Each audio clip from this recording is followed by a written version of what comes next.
I was reaching for a box of pasta when I heard her laugh. I didn't even know she was in the city. I didn't know she was in the same neighborhood. I definitely didn't know she was going to be standing in the middle of the pasta aisle at a Trader Joe's on a random Tuesday afternoon, laughing at something on her phone with her head tilted back like she always did. Like laughing was something her whole body needed to be involved in. I stood there with my hand still in the air, holding nothing, because I couldn't make my fingers close around the box. I told myself it was surprise. That's what it was. You see someone you haven't seen in almost a year and your body freezes for a second. That's normal. That happens to everyone.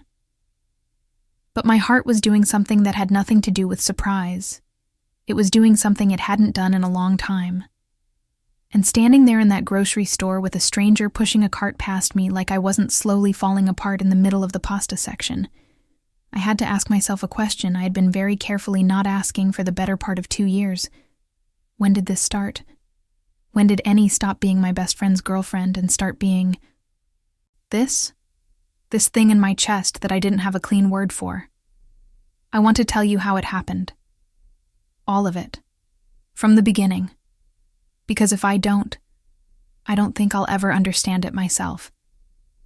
And maybe, just maybe, understanding it is the only way I can actually let it go.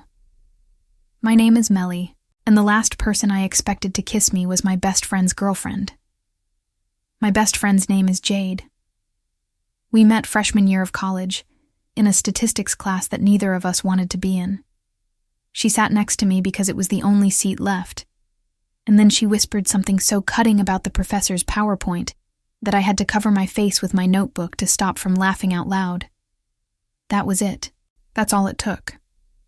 By the end of that semester, we were sharing a meal plan, borrowing each other's clothes, and spending more nights in each other's dorm rooms than our own. By junior year, we were roommates.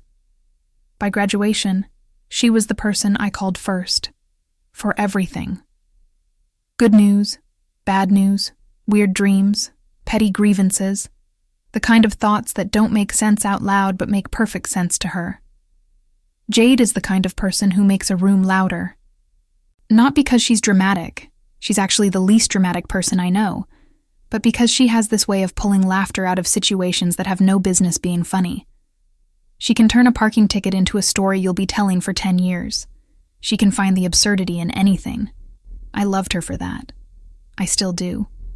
She started dating Annie about 2.5 years before any of this. They met through a mutual friend at one of those casual Saturday afternoon things that starts as brunch and turns into everyone still being there at midnight because no one can quite bring themselves to leave. Jade texted me that night from the bathroom of whoever's apartment it was. I just met someone, and I think I'm in trouble. I remember sitting on my couch reading that text and smiling. Because Jade didn't say things like that. Jade was careful with her feelings. She'd been hurt before, in that quiet, persistent way that makes people build walls they don't even realize they've built. So when she said she was in trouble, I knew she meant it. I asked her to tell me everything. She texted back a string of emojis that basically amounted to stunning, smart, doesn't put up with any of my nonsense, and I don't know what to do about any of it. The first time I met Annie was about 3 weeks later. We were doing dinner at this Italian place near our apartment, the 4 of us, because Jade also brought her friend Priya, which was very classic Jade. She always staged first meetings as group events, so there was less pressure.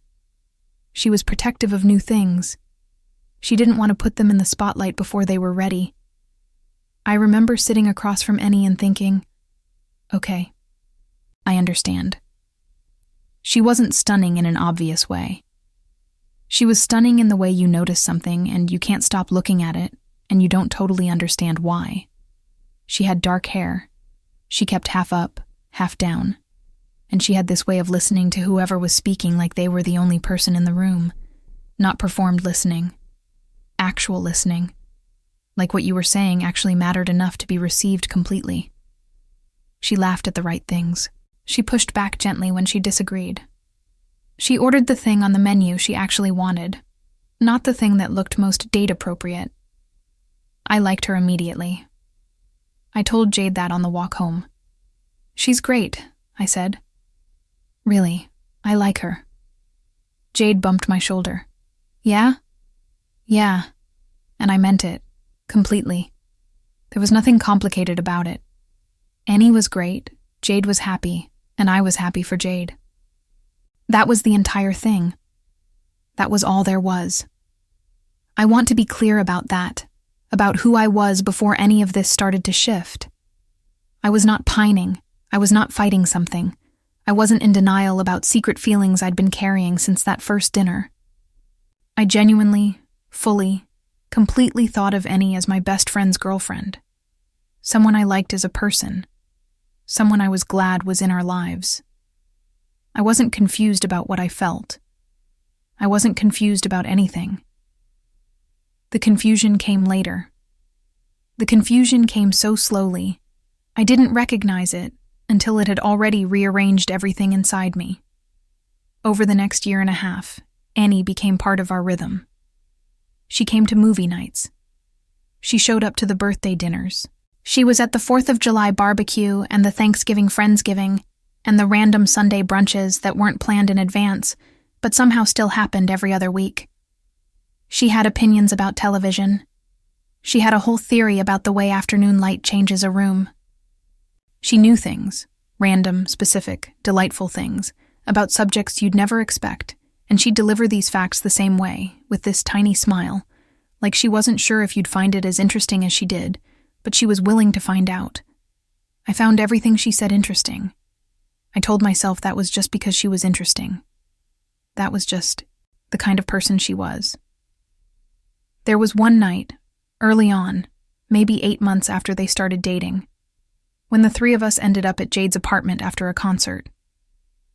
Jade fell asleep on the couch around midnight, which was very Jade, and Annie and I stayed up talking in the kitchen.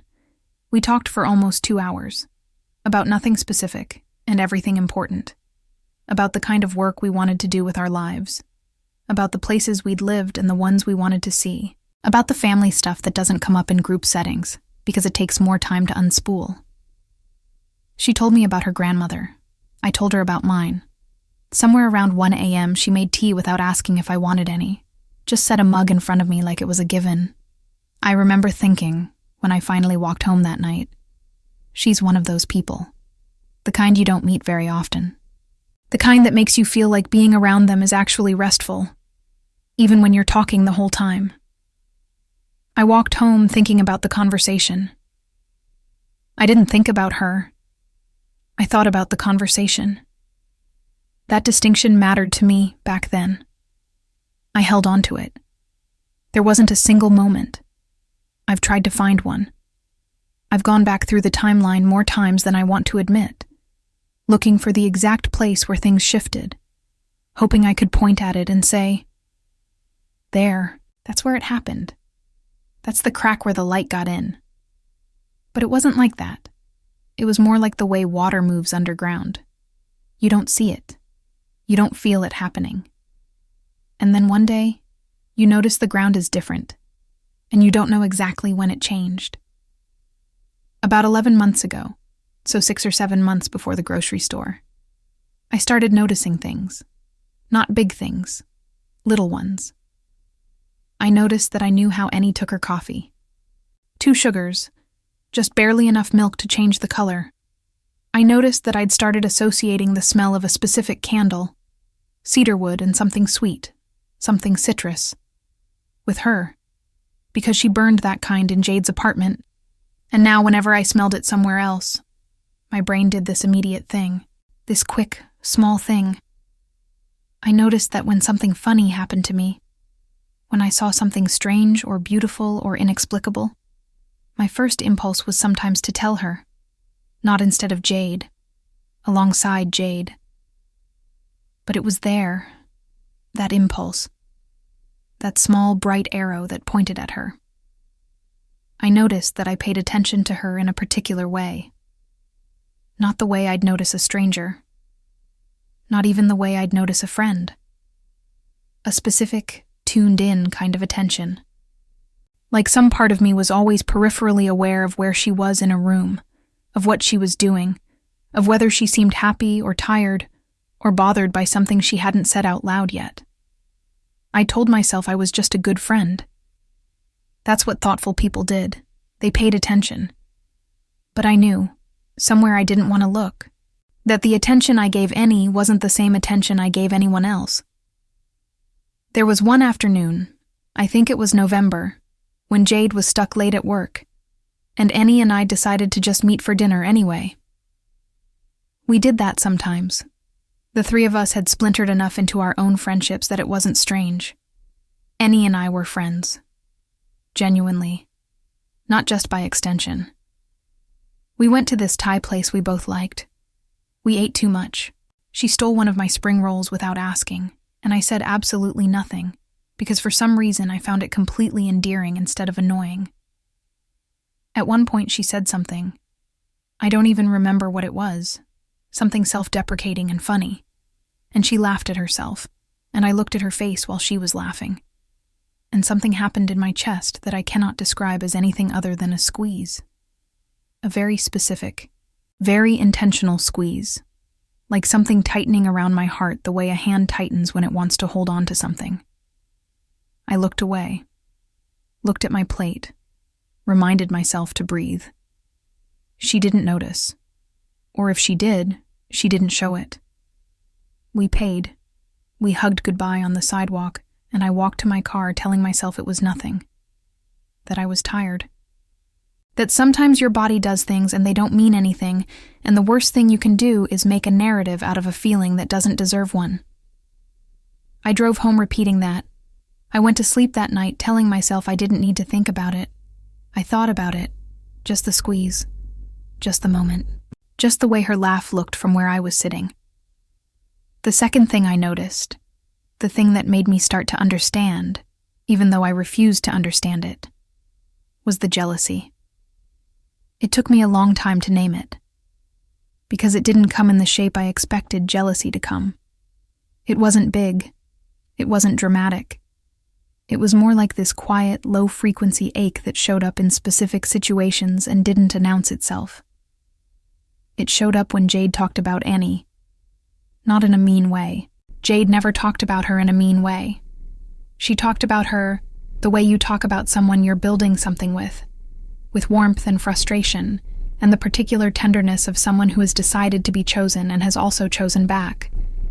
Jade would say something small, something ordinary, something like Annie made us dinner last night. She used this whole spice blend she found at the farmer's market, and I would feel this thing. This small, ugly, unwanted thing. And then immediately feel guilty for feeling it, because it wasn't Jade's fault. It wasn't anyone's fault. I hadn't done anything wrong and neither had anyone else. The only thing happening was that I was sitting across from my best friend while she talked about her girlfriend, and somewhere inside me something was quietly breaking in a way I couldn't explain and didn't want to. I started managing. That's the only word I have for what I did. I started managing the feelings the way you manage something you can't fix. You work around it. You make it small enough to function alongside. I stopped letting myself think about Annie before I fell asleep, which meant I spent a lot of nights actively thinking about something else and being exhausted from the effort. I started being more careful about one-on-one time with her, always finding reasons for the three of us to be together instead, always making sure Jade was in the room. Not because I thought I'd do something, because I was afraid of how much I wanted her to know me. Not like that. Or maybe exactly like that. But what scared me wasn't the physical thing. What scared me was the conversation thing, the 2 hours in the kitchen thing, the wanting to tell her when something funny happened thing. Because those things were harder to argue away. I could tell myself the squeeze was stress. I couldn't tell myself that I was restructuring my entire social life to avoid being alone in a room with someone because she was just a friend. So I managed. I managed for months, and I was fine. I really was, or I thought I was. And then about 9 months ago, something happened that made the managing a lot harder. Jade got a job offer in Portland. A real one, the kind you don't turn down. She took it, She moved, and Annie stayed. I want you to understand how that changed things. It sounds simple when I say it out loud. Jade moved.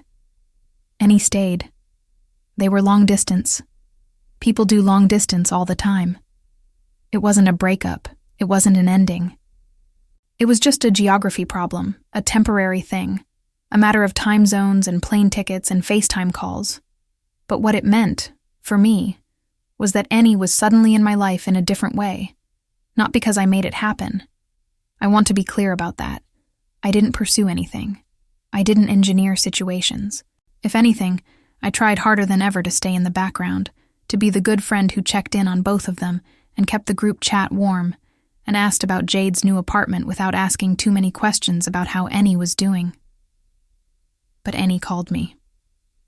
About 2 weeks after Jade left, she called me on a Friday evening and said, "I'm standing in Jade's old apartment trying to figure out if I want to keep some of this furniture, or if that would be too weird, and I realized I don't actually want to make that decision alone. Do you want to come help me?" I stood in my kitchen for a second. I said, "Yes, of course." Of course.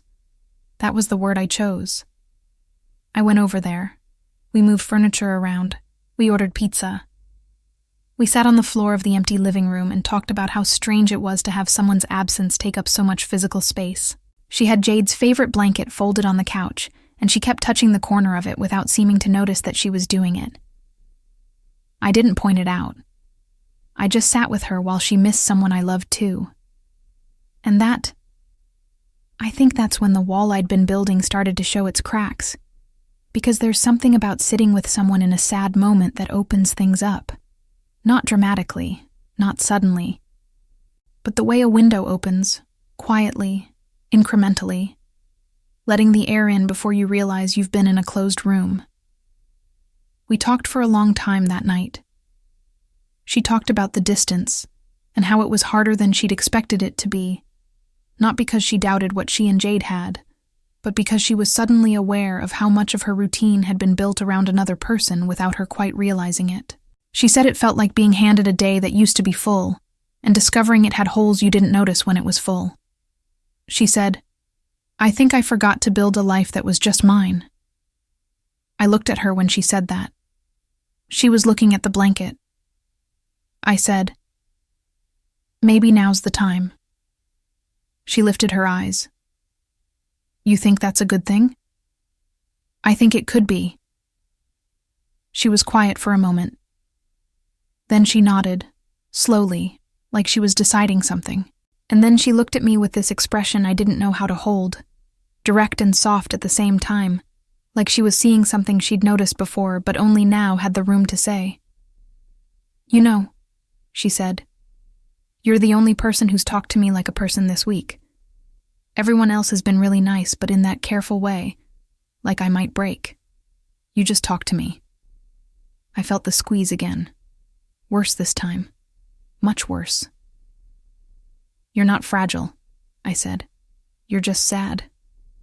"There's a difference," she smiled. "There is." We cleaned up the pizza boxes.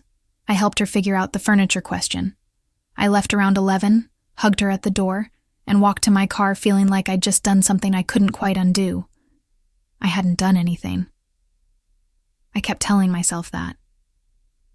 After that night, we fell into something that I didn't have a name for and was afraid to name. We texted more. Not obsessively. Not inappropriately. Just more. She'd send me a picture of something she saw on a walk and think I'd find interesting. I'd send her articles that reminded me of something we'd talked about. On weekends, when we were both in the city, we sometimes got coffee, just the two of us. Not because it needed a reason. And every time I left, I drove home with this feeling sitting on my chest, like something I was carrying and couldn't put down. The thing I was not saying. The thing I had decided so firmly that I would never say that I'd gotten pretty good at not even thinking it. I didn't say, "I think about you all the time." I didn't say, "When you laugh, something in me quiets that is usually very loud."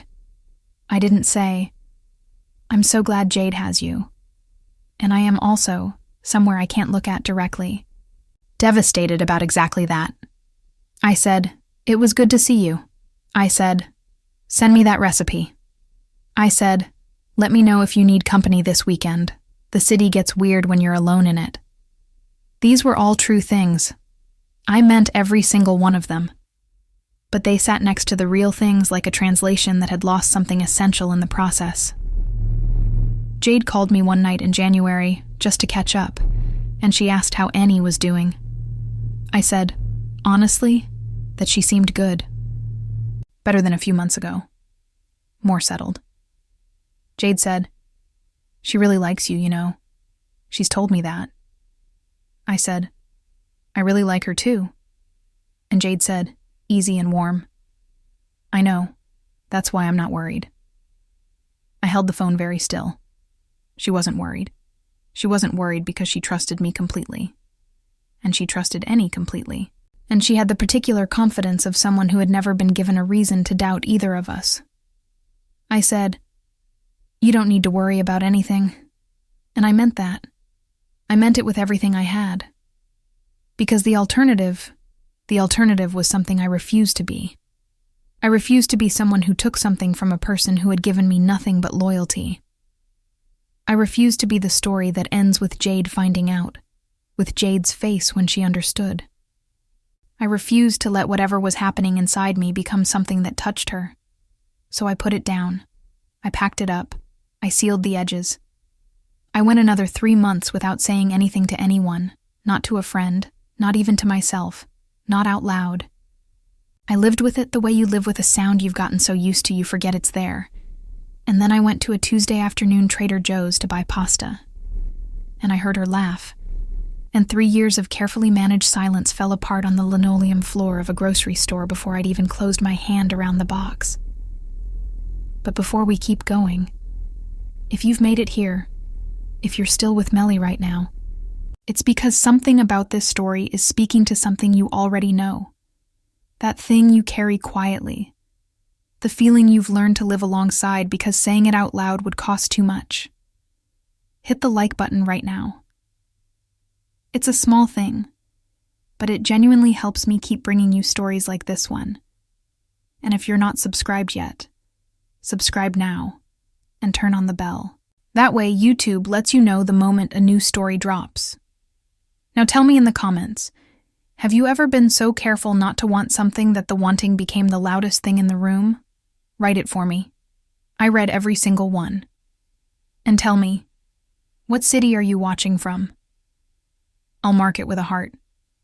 Okay. Back to Melly. She saw me. That was the thing. In a grocery store full of people, in a moment where I could have turned around and disappeared down another aisle and rewritten the afternoon entirely, she turned her head, and she saw me. And she smiled. Not the polite smile of someone recognizing someone. The real one. The one that reached her eyes first and worked its way down. The one that said, "Oh, you. Good. You." Melly. She said my name the way she always said it. Like it was a complete sentence. Annie. I walked toward her because there was nothing else to do. Because standing in the middle of the pasta aisle holding nothing would have been too obvious a thing to recover from. We hugged. She smelled the same. That cedar wood, that citrus thing. I was aware of every second the hug lasted. "What are you doing here?" she asked. "Do you live near here now?" "I moved 3 months ago. I'm like 6 blocks away." Her eyebrows went up. "Same." "What?" "I moved 2 months ago. I'm about 8 blocks in the other direction." We stood there for a second. 2 people who had managed for the better part of 3 months to not run into each other at all, and had now managed to both need pasta on the same Tuesday. "Have you talked to Jade lately?" she asked. The question landed differently than it would have 6 months ago, because 6 months ago, Jade and Annie were still long distance.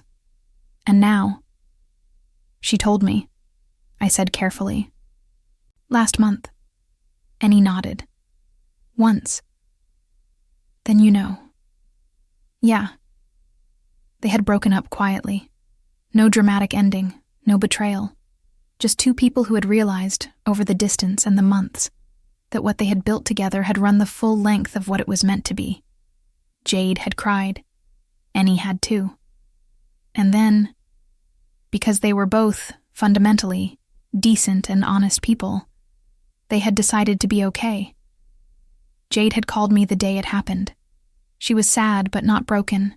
She said, I think we both knew. I think we'd been saying goodbye to parts of it for a while. I told her I was sorry.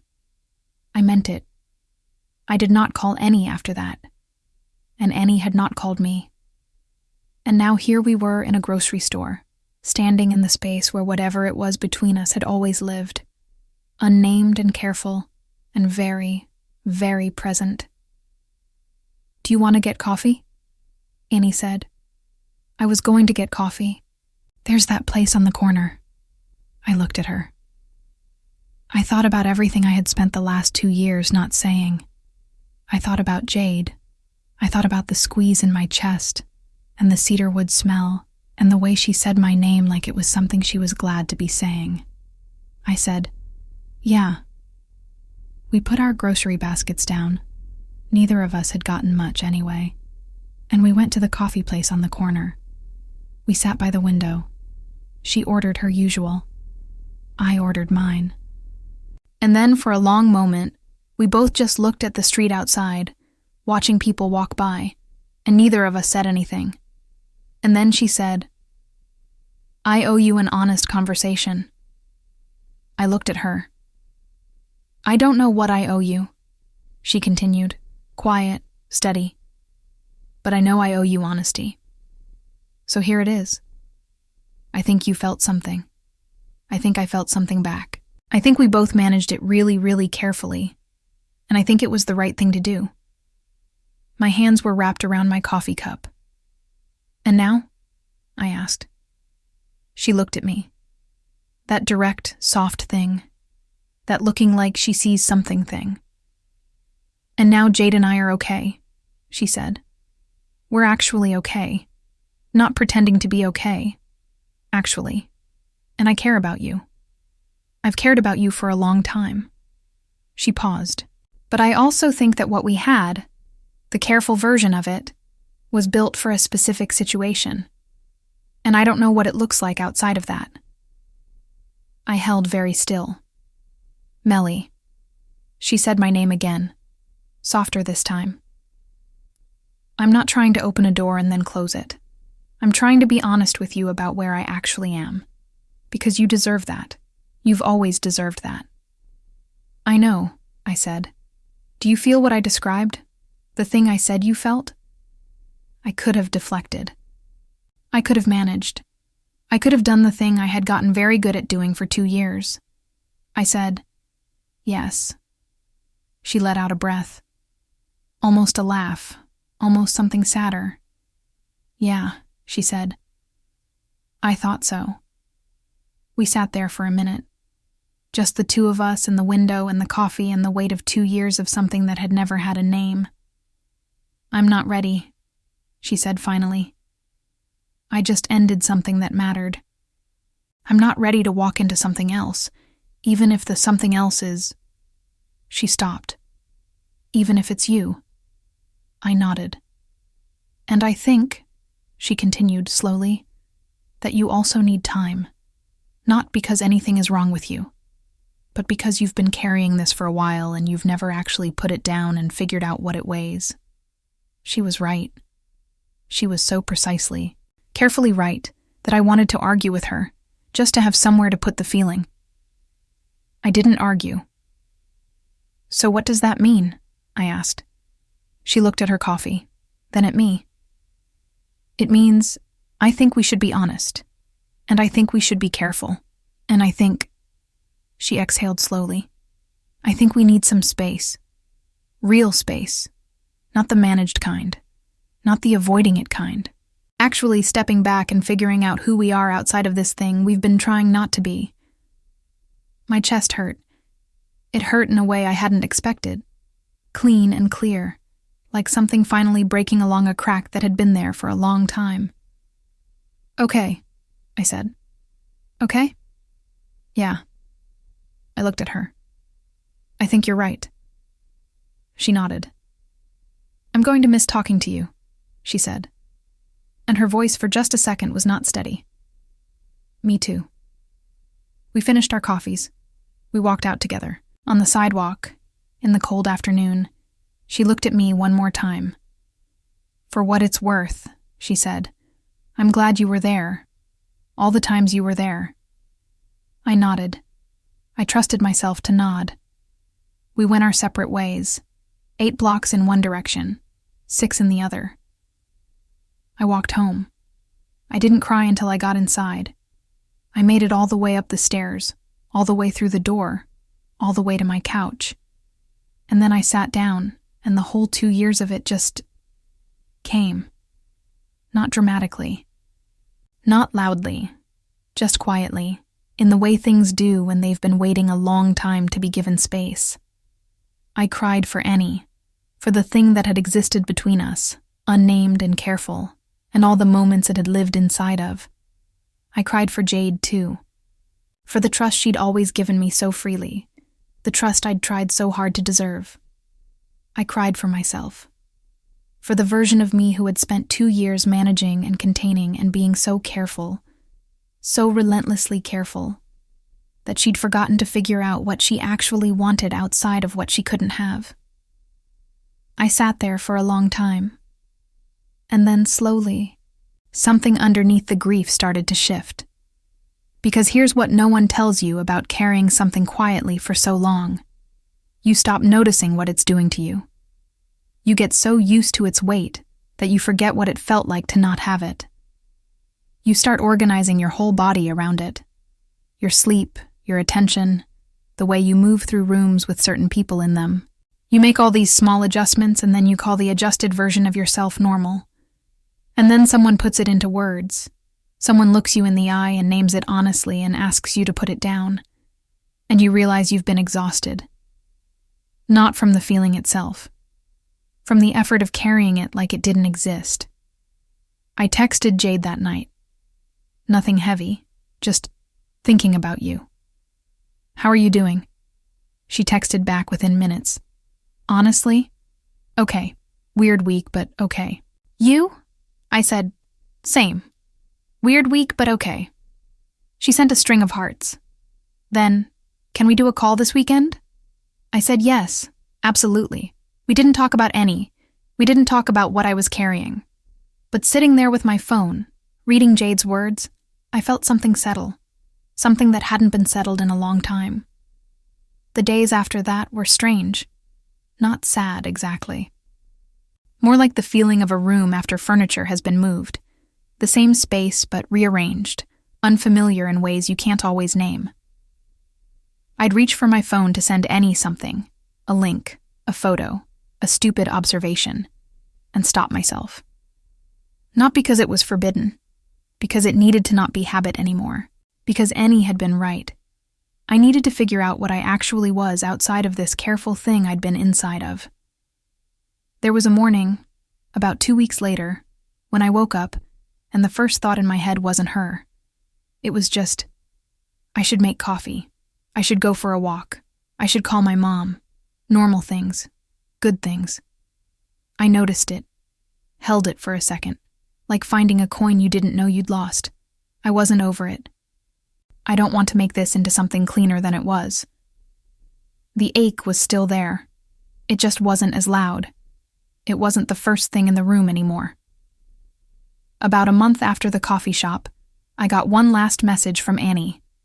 No preamble. No context. Just, I hope you're good, Melly. I mean that. I held my phone for a long time. I typed back, I think I will be. I hope you will be too. She sent a single heart. That was it. I put my phone down. And then I did something I hadn't done in a long time. I opened my laptop and started writing. Not about her. Not about any of this. Just writing. something I'd been putting off for almost a year because I'd been too occupied with the maintenance of everything I wasn't saying to have energy left for the things I actually wanted to make. I wrote for 2 hours. It felt like exhaling.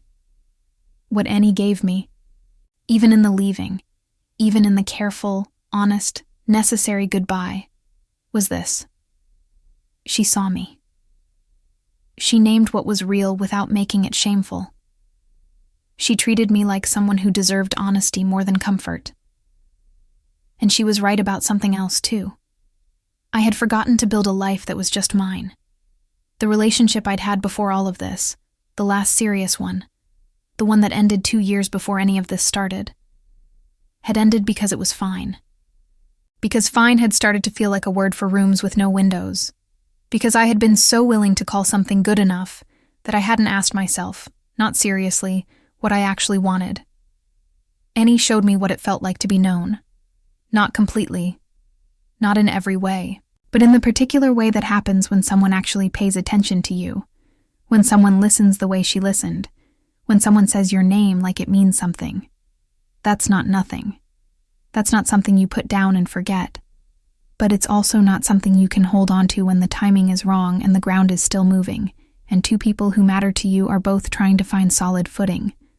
Some things are gifts even when they don't stay. Some things leave you better without becoming yours. I thought about that a lot in the weeks that followed. The difference between love that lasts and love that transforms. The way not every connection that matters needs to be a beginning. Some of them are complete in themselves, whole and real and finished, without any of that making them less. The last time I'd sat in Jade's apartment, about a month before she left for Portland, we'd been talking about something, I don't even remember what, and she'd said, offhand, "You know what I think about you, Melly?